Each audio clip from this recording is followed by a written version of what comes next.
தட்டு அல்லது பீடம், மேற்பகுதி மேலண்டம், கலசம் அல்லது முடி, அதன் மேல் உச்சியில் கட்டப்படும் குடை. பாருங்கள், மண்கும்பான் பிள்ளையார் ஆரோகணித்து வருகிற தேர் இத்தனை அம்சங்களை கொண்டது. முதலாவதாக வெளியாக தெரிகிற 4 சக்கரங்கள், சரியை, கிரியை, யோகம், ஞானம் என்று 4 படிகளை கொடுக்கிறது. ஒரு மனிதன் இதன் வழியாலேயே இப்பாதங்களை அனுசரித்துத்தான் வாழ்க்கையில் பூரணத்துவம் பெறலாம் என்பதை காட்டுகிறது. இந்த படிகளிலும் ஈடுபடும் போது பலவிதமான ஆபாசங்களும் வந்து நமக்கு முட்டுக்கட்டை போட்டு நமது வாழ்க்கையை திசை திருப்பி விடுகிறது. இத்தகைய வடிவமாக அமைவதுதான் தேர் திருவிழா.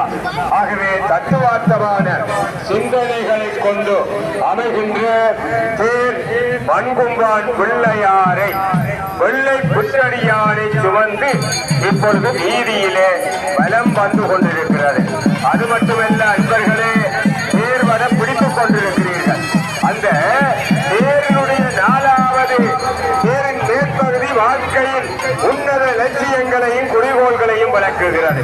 மனிதனின் லட்சியங்கள் பலதரப்பட்டன என்பதை குறிக்கும் முகமாக பலவித வர்ணச்சீலைகளால் வரிசையாக தேர் அலங்கரிக்கப்பட்டிருக்கிறது. அத்துடன் நேர்பாகம் அடியில் அகன்றும் மெல்ல மெல்ல போக போக குறுங்கி செல்கிறது அல்லவா. இது எண்ணங்கள் லட்சியங்கள் பல வகையாக உள்ள போதும் அவையெல்லாம் கலசமாகிய முடியை நோக்கி குவிந்து செல்ல வேண்டும் என்பதை கட்டுகிறது, சுட்டுகிறது தேருடைய வடிவம்.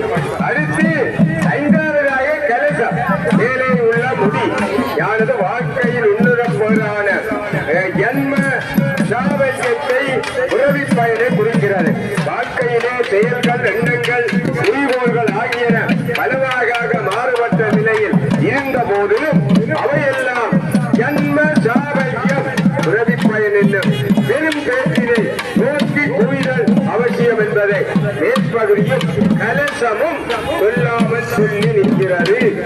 இவ்வாறாக ஒன்று சேர்ந்து குவியுமானால் ஆன்மசாந்தி என்னும் நிழல் வாழ்வில் கிட்டும் என்பதையே கலசத்தின் மேல் கட்டப்படும் துணை விளக்குகிறது.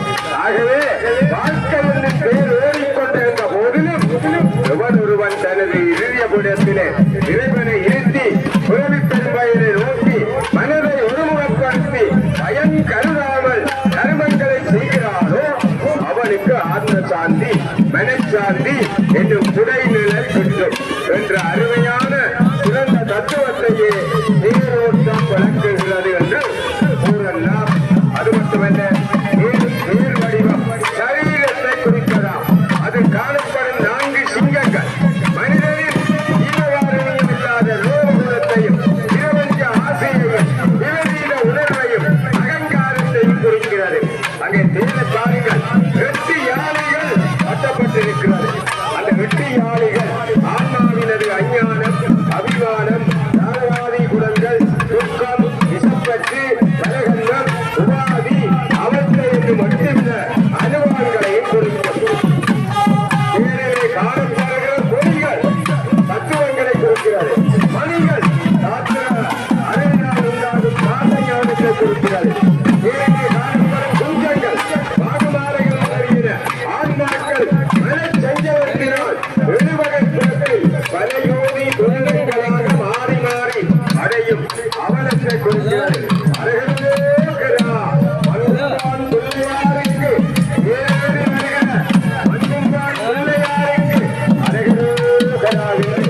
எல்லா அடியவர்களும் விண்ணப்பம் செய்து கொள்ள சில அறிவித்தல்களை பரிபாலன சபையினர் தந்த வண்ணம் இருக்கிறார்கள்.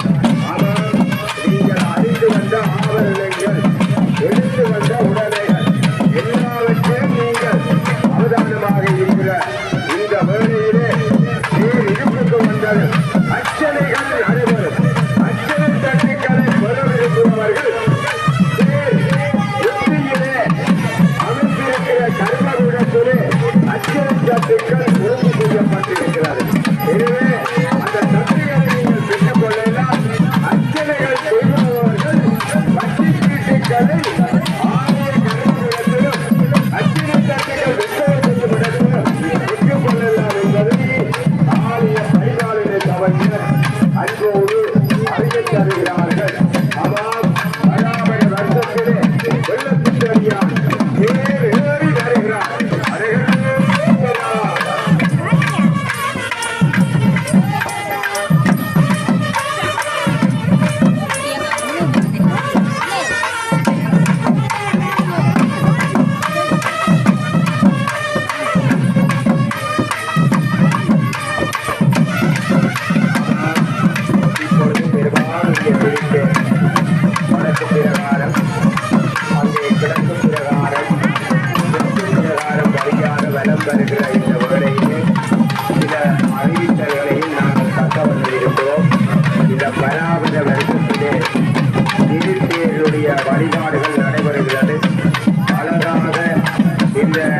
பெருமானுடைய திவ்யமான வழிபாடுகள் மிக சிறப்பாக இடம்பெற்றுக் கொண்டிருக்கிறது. இந்த அழகான வைபவத்திலே நாகசாந்தி நிலையத்தை அந்த மேற்கு திசையிலே அமைத்து கணேசலிங்கம் குடும்பத்தினர் 8ஆம் திருவிழா அவையகாரர்கள் நாகசாந்தியை இன்று முழு நாளும் வழங்குகிறார்கள். ஆகவே அந்த தாகம் பெற விரும்புபவர்கள் நாகசாந்தி நிலையத்துக்கு சென்று நீங்கள் நாகசாந்தியை பெற்றுக் கொள்ளலாம். நாகத்தை தண்ணீர் பெற்றுக் கொள்ளலாம். பலவகையான அந்த நீர் ஆகாரங்கள்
சைவமும் தமிழும் கலையும் கலாசாரமும் தழைத்தோங்கும் யாழ் மாநகரத்தில் வேளாண்மையை உலகத்துறையாக கொண்டு ஒழுக்கத்தில் ஓங்கிய பாரம்பரிய பண்பாளர்கள் கல்வியை கலைகண்ட பேரறிஞர்கள் வர்த்தகத்துறை சார்ந்த நிறுவன சார்ந்தவர்கள் மற்றும் கொடையில் சிறந்த வணிக பேராளர்கள் சிறைந்து வாழுகின்ற சப்ததிகளில் நுழைவாயிலாம் மண்கும்பான் என்னும்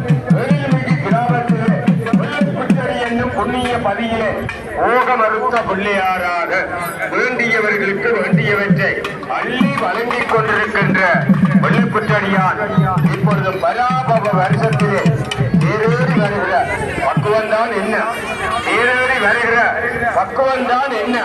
அவன் அழகாக அற்புதமாக பத்திமுடனாக எல்லா அடியவர்களும் தேரினுடைய வடத்தை கட்டி இழுத்து வருகிறார்கள்.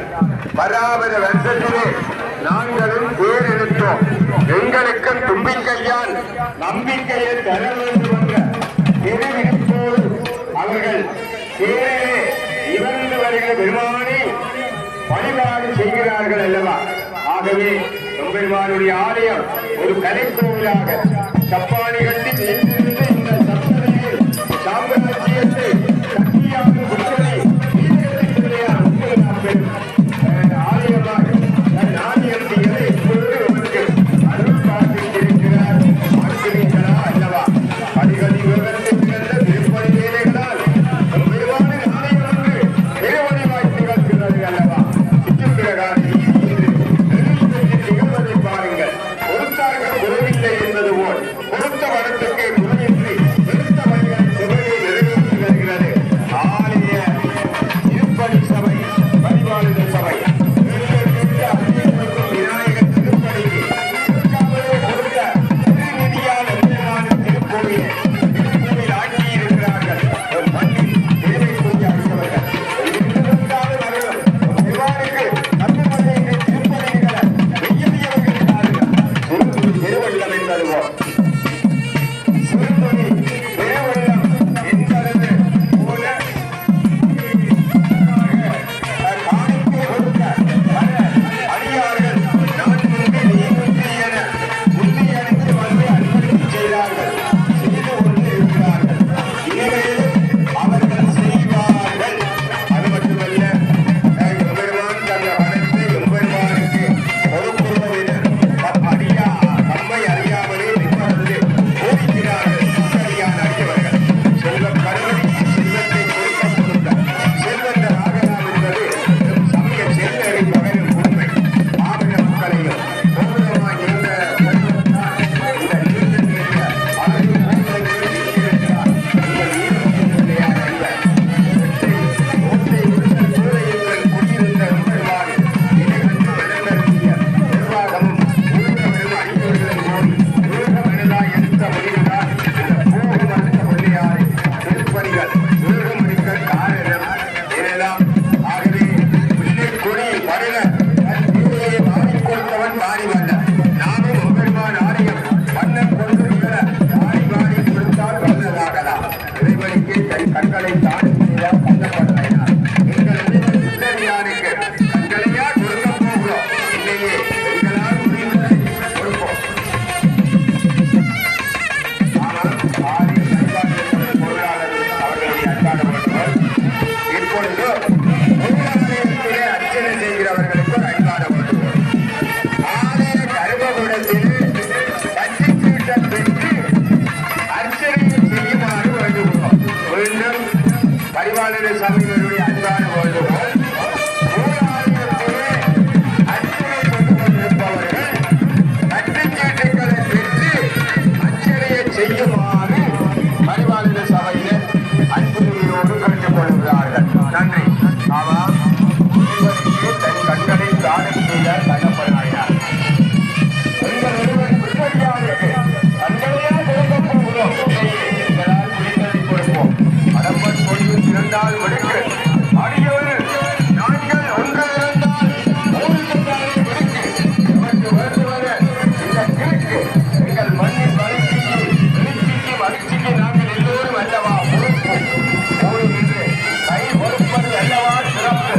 எங்கிருந்து பார்த்தாலும் தெரியும் எம்பெருமானின் சேவகம் போல். உலகில் எங்கிருந்து கேட்டாலும் எவரும் சொல்ல வேண்டும் நம்